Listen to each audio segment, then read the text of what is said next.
Hello everyone, welcome to the एक्जिया IAS academy. तो चलिए देखते हैं कौन से इम्पॉर्टेंट न्यूज़ आर्टिकल है जो रेलेवेंट रहेंगे एग्ज़ाम पर्सपेक्टिव से। तो इसमें मैं आपको डिफरेंट आर्टिकल का समरी और जिस्ट के आकार में चीज़ों को समझाने वाला हूँ। ये आज का जनवरी 8 का एनालिसिस है, तो जो भी इम्पॉर्टेंट आर्टिकल हमारे टीम को लगा वो उसने उसको इस आर्टिकल में इंक्लूड किया है। एडमिशन ओपन है, आप हमारे फाउंडेशनल कोर्स से जुड़ सकते हैं जिसमें हम आपको कम्प्रीहेंसिव कवरेज प्रोवाइड करेंगे पूरे सिलेबस का। इंटीग्रेटेड कोर्स रहेगा, प्री मेंस इंटरव्यू तीनों स्टेजेस के लिए। रेगुलर टेस्ट कंडक्ट कराई जाएंगी before pre and mains. Mains के लिए आंसर राइटिंग सेशन भी रहेगा, ऐसे राइटिंग भी कराई जाएंगी। जो भी टेस्ट होगा वीकली होगा और इसका असेसमेंट आपको क्विक 1-2 दिन के अंदर ही मिल जाएगा। जो भी गाइडेंस रहेगा एक्सपर्ट एंड एक्सपीरियंस फैकल्टी के द्वारा दिया जाएगा। 1-on-1 मेंटोरिंग के तहत आपके जितने भी डाउट है उनको कैटर किए जाएंगे। In house library facility available है जिससे जुड़ के आप अपने प्रिपरेशन को और बेटर बना सकते हैं। फर्दर चीज़ों को डिटेल में जानने के लिए आप कांटेक्ट कर सकते हैं हमारे ऑफिशियल कांटेक्ट नंबर पे जो है 6002417488। तो देखते हैं आज का पहला आर्टिकल। तो क्या प्रोग्रेस रहा है इंडिया का रिगार्डिंग क्लाइमेट टारगेट्स। तो जो इंडिया का क्लाइमेट टारगेट्स है वो कॉन्फ्रेंस ऑफ पार्टी जो पेरिस में हुआ था, पेरिस क्लाइमेट एग्रीमेंट, उसके तहत इंडिया ने intended nationally determined contribution INDC या फिर इसको NDC भी कहा जाता है, उसको डिसाइड किया। और इसी NDC को फर्दर इंडिया ने अपग्रेड किया इन COP26 जो ग्लासगो इंग्लैंड में हुआ था इन 2021। तो अभी इसमें हमें ये देखना है कि इंडिया कितना अचीव कर पाया है अब तक। तो इंडिया का टारगेट ये था कि जो हमारा इमिशन इंटेंसिटी है अंडर पंचामृत स्ट्रेटेजी उसको हमें 35% से नीचे रखना है। 2030 इसका डेडलाइन है, जबकि हमने 36% का जो अचीवमेंट है वो 2020 में ही कर लिया था। और इसका बेस लाइन क्या होगा, कौन से ईयर से हम बेस लाइन पकड़ेंगे, 2005 से। तो 2005 की तुलना में अगर देखें तो 33 to 35% कम करना था बाय 2030, लेकिन अभी तक हम 36% कम कर रहे हैं। दूसरा, अगर इसमें एक प्रॉब्लम अगर सक्सेस अगर ड्राइवर देखे कि किस तरीके से हमने ये सक्सेस को अचीव किया है, कार्बन इंटेंसिटी को किस तरीके से कम किया है, तो वो है by rapid expansion of non fossil fuel power, जैसे सोलर हो, विंड हो, न्यूक्लियर हो। Economic shift towards low carbon service and digital sector, तो लो कार्बन ऑप्शंस की तरफ आगे बढ़ रहे हैं।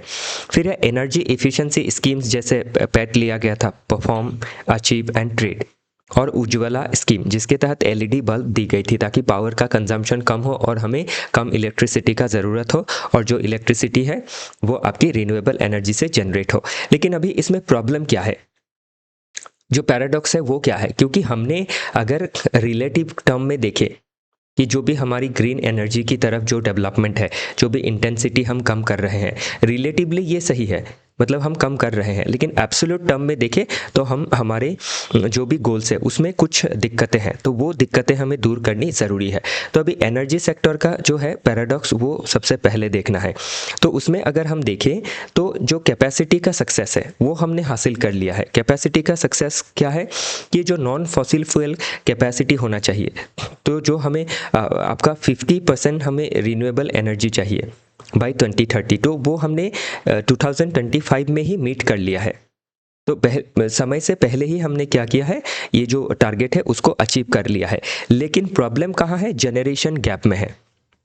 तो डिस्पाइट हम 50% जो हमारी कैपेसिटी है इलेक्ट्रिसिटी जनरेट करने की वो रिन्यूएबल एनर्जी से आ सकती है, कैपेसिटी उतना हमारा है, लेकिन एक्चुअली हम कितना जनरेट कर रहे हैं, 22% ऑफ एक्चुअल इलेक्ट्रिसिटी। तो इसका मतलब क्या है, लगभग 70% से भी ज़्यादा जो इलेक्ट्रिसिटी है वो हमारी नॉन रिन्यूएबल एनर्जी से हमें प्राप्त हो रही है। क्यों, एक तो ये रीज़न है कि इंटरमिटेंसी क्या होता है कि जो सन है वो ऑलवेज शाइन नहीं करता है, जो सन है ऑलवेज शाइन नहीं करता है, जो विंड है ऑलवेज ब्लो नहीं करता है। तो अभी जो आपकी सोलर कैपेसिटी बनाई गई है, जो विंड मिल बनाया गया है जो एरिया में, तो उसमें उसका टोटल कैपेसिटी हो सकता है कि वो समझ लीजिए कि 10 गीगावाट जनरेट कर सकता है अगर थ्रू आउट द ईयर चले तो। लेकिन वो थ्रू आउट द ईयर नहीं चलेगा because of lack of sunlight और लैक ऑफ विंड ब्लो, तो उसे क्या है वो 50% या 20% ही इलेक्ट्रिसिटी जनरेट कर सकता है। और बेस लोड अगर रिलायंस देखे तो अभी हमारा कोल के ऊपर काफ़ी ज़्यादा रिलायंस है। क्यों रिलायंस है? क्योंकि कोल जो इलेक्ट्रिसिटी प्रोवाइड करता है वो स्टेडी है एंड रिलायबल एनर्जी है, इसीलिए 70% ऑफ इलेक्ट्रिसिटी प्रोडक्शन हमारा क्या होता है, कोल एनर्जी से ही होता है, जिसके पास 50% से भी कम कैपेसिटी है। और जबकि रिन्यूएबल एनर्जी जनरेट करने का 50% कैपेसिटी है, लेकिन जो जनरेट करता है टोटल इलेक्ट्रिसिटी का सिर्फ 20 to 30%। और प्लस हमारा जो स्टोरेज का एक क्राइसिस है, तो जो भी इलेक्ट्रिसिटी हम जनरेट करते हैं उन्हें हमें आपका स्टोर भी करना पड़ेगा, लेकिन हमारा स्टोरिंग का कैपेसिटी जो है, जो इंडिया को नीड है वो है 336 गीगावाट, लेकिन हमारे पास है सिर्फ 500 मेगावाट। तो ये भी एक प्रॉब्लम है। तो इसीलिए क्या है, हम अगर आपकी जो रिलेटिवली अगर देखें, रिलेटिव टर्म्स में तो हम सक्सेस है, लेकिन एब्सोल्यूट टर्म में देखें तो अभी भी जो टारगेट है वो पूरा नहीं हुआ है, उसको पूरा करने के लिए और हमें समय लगेगा। दूसरा अगर हम देखें तो ये आर्टिकल ये भी स्क्रूटिनाइज करता है कि कार्बन का जो सिंक है, कार्बन सिंक क्या होता है कि जो फॉरेस्ट है उसको लगा के हम जो हमारी कार्बन है उसको हम उसमें सिक्वास्ट्रेशन कर सके, मतलब कार्बन को एब्जॉर्ब किया जा सके बाय दी फॉरेस्ट। तो उसमें 2.5 से 3 billion ton of CO2 equivalent को जो है प्लेज है हमारा कि इतना हमें सिक्वेस्ट्रेशन करना है। ऑफिशियल डेटा के हिसाब से देखें तो Indian state of forest report claim करता है कि इंडिया के पास कैपेसिटी 30 बिलियन टन की है। लेकिन इसका क्या क्रिटिसिज्म है, ध्यान रखिएगा कि फॉरेस्ट में क्या कर रहा है, ये फॉरेस्ट का कवर है या फिर जो डेफिनेशन है टू इलास्टिक है, काफ़ी ढीला है।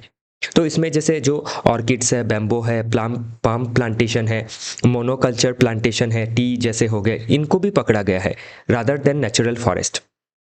और रियलिटी चेक अगर इसमें देखें तो सैटेलाइट इमेजिनरी सजेस्ट कर रही है कि हमने काफ़ी मिनिमल गेन किया है इन नेट फॉरेस्ट जो एरिया है उसके इंक्रीजिंग में। Only 156 square kilometre since the previous census हमने आपका गेन किया है। नेक्स्ट इस आर्टिकल में जो हमारे जुडिशरी में आपका करप्शन का एलिगेशन लगा था ऑन जस्टिस यशवंत वर्मा, तो उसके ऊपर ये आर्टिकल है। तो ऑनरेबल सुप्रीम कोर्ट के पास जस्टिस वर्मा ने आपका क्लेम किया था कि जो लोकसभा जो जस्टिस वर्मा के ऊपर जो हमारा हाल ही में जुलाई में जो मॉनसून सेशन गया उसमें इनके अगेंस्ट जो इंक्वायरी कमेटी है वो बनाई बाय लोकसभा स्पीकर। तो इन्होंने चैलेंज किया। क्यों चैलेंज किया? क्योंकि राज्यसभा के डेप्यूटी स्पीकर ने इनका जो रिमूवल का जो प्रोसीडिंग था हाउस में उसको एक्सेप्ट नहीं किया।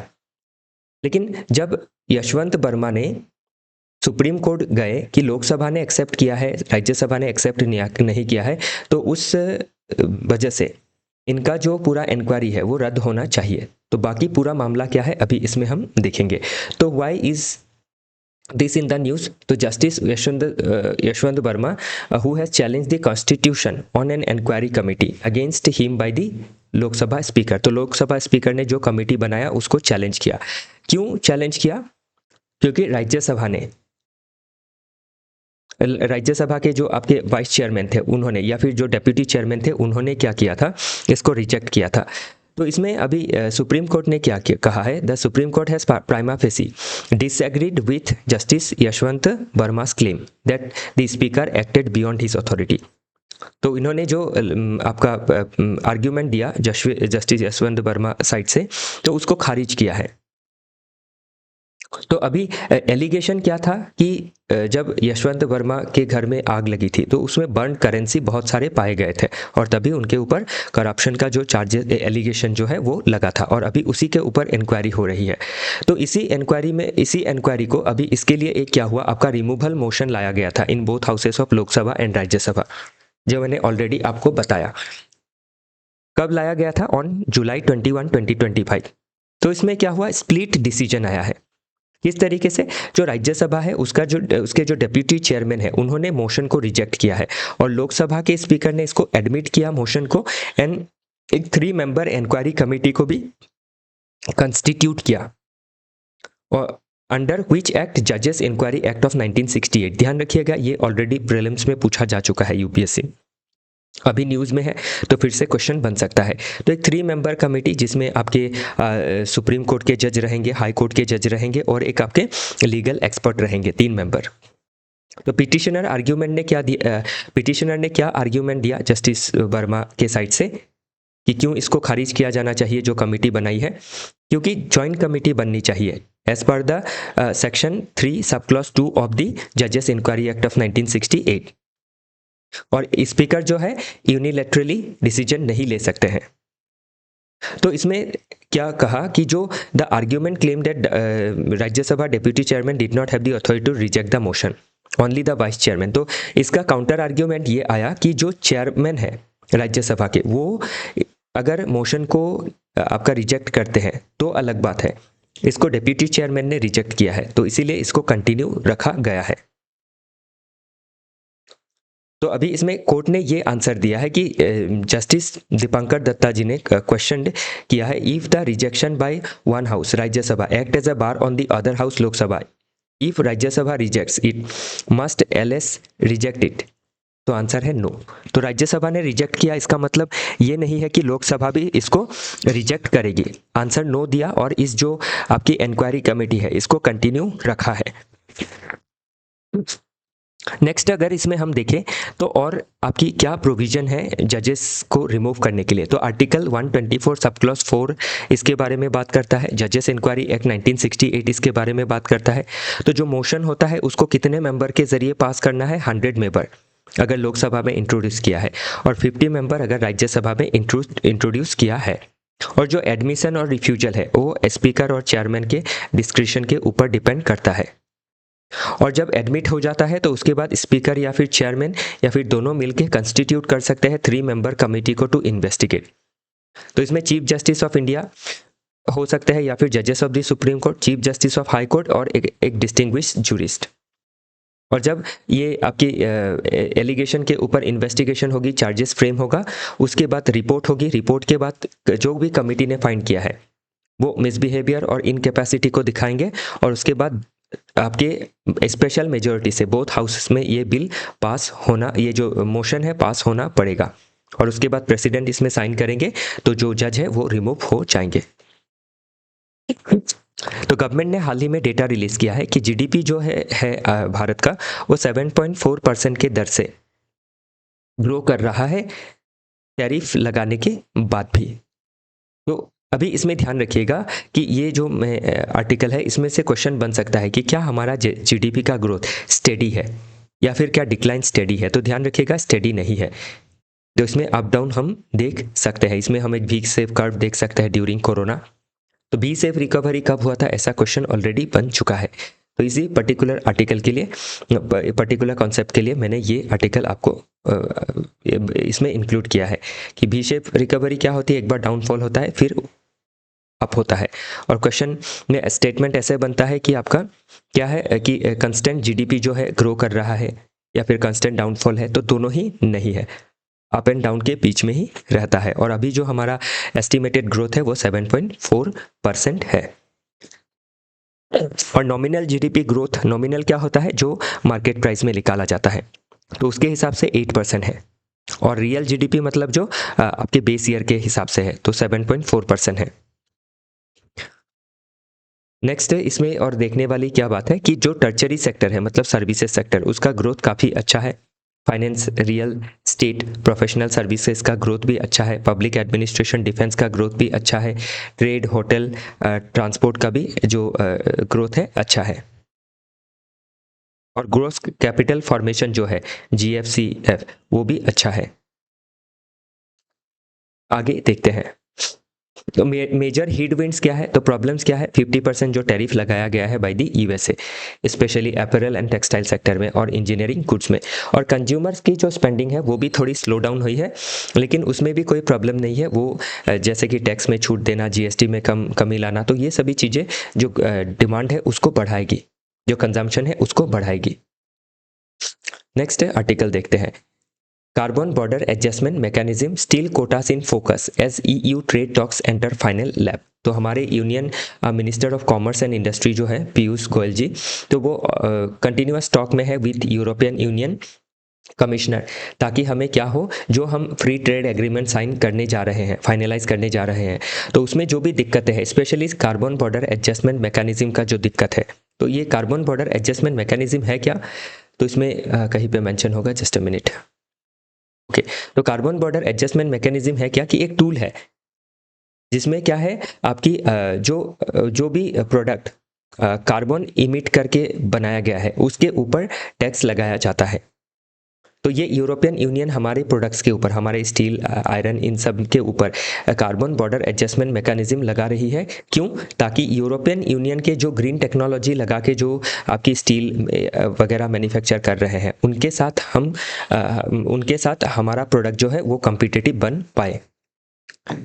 तो इसीलिए अभी क्या है, अगर हम क्या नहीं कर सकते हैं, इमीडिएटली ग्रीन टेक्नोलॉजी में शिफ्ट नहीं कर सकते हैं। तो इसीलिए यूरोपियन यूनियन के साथ जो फ्री ट्रेड एग्रीमेंट हो रहा है उसमें कार्बन बॉर्डर एडजस्टमेंट मैकेनिज्म को रिलैक्सेशन देने की बात की गई है। और इसमें ध्यान रखिएगा, एक कार्बन लीकेज करके एक कंसेप्ट आया है जो इन फ्यूचर पूछा जा सकता है। तो कार्बन लीकेज क्या है? तो ध्यान रखिए कि एक देश में कार्बन इमिशन को लेके कंपनी के ऊपर, प्रोडक्शन हाउस के ऊपर काफ़ी ज़्यादा जो है रेस्ट्रिक्शंस लगाई गई है। तो तब वो कंपनी क्या करेगी या फिर प्रोडक्शन हाउस अपना जो प्रोडक्शन यूनिट है किसी बाहरी दूसरे देश में शिफ्ट कर देगा जहाँ पे आपके जो एनवायरमेंटल नॉर्म्स है वो रिलैक्स्ड है। तो उसी को कहा गया है कार्बन लीकेज। और इमिशन ट्रेडिंग सिस्टम क्या है? जिसमें कंपनी को एक टारगेट दिया जाता है कि आप इतने स्टैंडर्ड से ज़्यादा कार्बन इमिट नहीं कर सकते हैं, इमिट करते हैं तो आपको फाइन भरना होगा। तो तब क्या कर सकती है, जो आपकी कंपनी है जो आपकी टारगेट को फुलफिल नहीं कर पा रही है तो वो दूसरे से सर्टिफिकेट खरीद सकती है जिसने कार्बन को कम किया है। ध्यान रखिएगा। तो इसमें स्पेशली यही चीज़ बताने के लिए कार्बन बॉर्डर एडजस्टमेंट मैकेनिज्म क्या है, इमिशन ट्रेडिंग सिस्टम क्या है और कार्बन लीकेज क्या है, ये पूछा जा सकता है। बाकी डिस्कशन जारी है। और यूरोपियन यूनियन के जो काफ़ी काउंटर पार्ट्स है वो इंडिया के रिपब्लिक डे सेलिब्रेशन 26 जनवरी को आने वाले हैं और दोनों देश के बीच में डिस्कशन चल रहा है। और इंडिया इसमें क्या मांग रही है? कंसेशंस मांग रही है कि हम धीरे धीरे आपकी रिन्यूएबल एनर्जी में शिफ्ट करेंगे। फॉर द टाइम बिंग हमें टेक्नोलॉजी दीजिए, हमें समय दीजिए, हमारे सामान में टैरिफ ना लगाए तो हम क्या कर सकते हैं, बेटर ट्रेड करके, बेटर कमाई करके, बेटर टेक्नोलॉजी को डेवलप कर सकते हैं। प्लस जो यूरोपियन यूनियन है वो आपकी ऑटोमोबाइल सेक्टर में इम्पोर्ट ड्यूटी का रिडक्शन मांग रही है जो भारत बहुत हद तक इसको कंसिडर करेगा। लेकिन डेयरी सेक्टर में कंसेशन मांग रही है जो हम फुलफिल नहीं कर सकते हैं, जो हमने न्यूजीलैंड को भी नहीं किया है। क्योंकि इंडिया का जो डेयरी मार्केट है काफ़ी बड़ा है और हमारा डोमेस्टिक जो डेयरी फार्मर्स है वो भी बहुत ज़्यादा मिल्क प्रोड्यूस करते हैं। तो उनका जो आपका इंटरेस्ट है वो हार्म होगा इसमें। नेक्स्ट है 2025 है set the bar higher for reforms as growth driver. तो ताकि जो स्मॉल एंड मीडियम एंटरप्राइज है वो बेटर बिजनेस कर पाए, हमारे देश में प्रोडक्शन कर पाए, इसके लिए पार्लियामेंट लगातार कोशिश कर रही है कि जो स्मॉल एंड मीडियम एंटरप्राइजेस है इनको ईज़ ऑफ डूइंग बिजनेस की जो सुविधा है वो दी जा सके। जैसे टैक्सेशन में हो, रेगुलेटरी इकोसिस्टम हो, एमएसएमई सपोर्ट में हो, चाहे लोन हो, टेक्नोलॉजी हो या स्टैंडर्डाइजेशन हो, ताकि जो स्मॉल एंड मीडियम एंटरप्राइजेस है वो डेवलप कर सके। क्योंकि स्मॉल एंड मीडियम एंटरप्राइजेस क्या होती है, लेबर इंटेंसिव होती है, स्पेशली रूरल एरिया में, सेमी अर्बन एरिया में होती है। तो उससे क्या होता है, हमारा देश का जो ग्रोथ है, एम्प्लॉयमेंट है, स्टैंडर्ड ऑफ लिविंग है लोगों का बढ़ता है। तो इसलिए गवर्नमेंट इसको कोशिश कर रही है कि स्मॉल एंड मीडियम एंटरप्राइजेस को हम आगे बढ़ा सके। नेक्स्ट है रेयर अर्थ सेक्टर में have low to medium indigenisation feasibility. तो इसमें CEA जो है हमारे चीफ इकोनॉमिक एडवाइज़र, उन्होंने ये मेंशन किया है कि जो रेयर अर्थ एलिमेंट है जो आज की टेक्नोलॉजिकल ज़माने में काफ़ी इम्पॉर्टेंट है इन डिफरेंट इक्विपमेंट, वो चाहे स्पेस हो, डिफेंस हो या फिर इलेक्ट्रॉनिक्स हो। तो इसमें अभी क्या है, रेयर अर्थ एलिमेंट में हम लगभग पूरा वर्ल्ड जो है डिपेंडेंट है चाइना के ऊपर। और 90% जो रेयर अर्थ एलिमेंट है उसकी एक्सट्रैक्शन और रिफाइनिंग चाइना में होती है। और चाइना क्या कर रहा है, रेयर अर्थ एलिमेंट को वेपनाइज कर रहा है। लोगों का देश जो डिफरेंट नेशन में एक्सपोर्ट होना चाहिए उसके ऊपर कर्व लगा रहा है।